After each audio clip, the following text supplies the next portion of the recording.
Namticha adda guddaa kan dhaabbata dheeraa ati biyya hoogganaa maa cabsita seera baaftan isin ofumaaf cabsitu waan gurraafuun tolle achii gallabsitu amma seera jettan labsa baasaa dura keessanuma sirreeffadhaa haasaa seera jettu gubbaa gadi labsaa hunda namaa dura sinumatu cabsa ati sila maqaadhamoo biyya hoogganuu dhuftee ammoo waan si guute baga ofirraa tufte waan akkasii fa'id duuban nu hambisa waa'in maqaa kiyyaa maaliif si danfisa maqaan kiyya ta'uun Abdallaaf Mu'aazii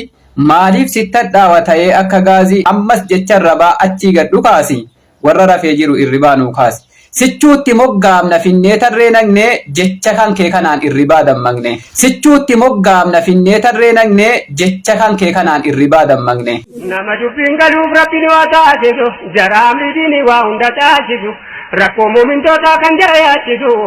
nama diinee kanaaf fidaa of taasisu. Antuunni du'a geesse adurree funyaan suufti baay'inni keenya si gubee kan si cinqu kanatti gaafa lolatti guuruu hoo Kadirii fi Maammadiin hambifteettaa manatti biyyi kan keessan jettee gola keessaa funaanaa har'ammoo amantaadhaaf lammii sadaffaa taana gaafa muddama keetii kakaan lafa sachooftee kanarra araba jettu maal dhugde kan machoofte warri aangoo kennitanii maaloo nurraa dhowwaanii jibba garaadhaa qabu baasee hime gowwaanii maaltu isii laaqxisa waan hin beekne mi'aasaa sila kan isiin hoggantu amantii moo siyaasaa nuti siidhaaf obsinaan ergan beenne galataa namtittii sangaa kana kaasaa waatu dhalataa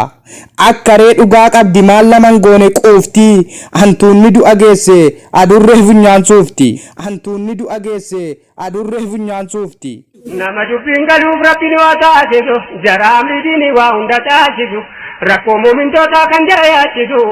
nama diinee kanaaf fidaa of taasisu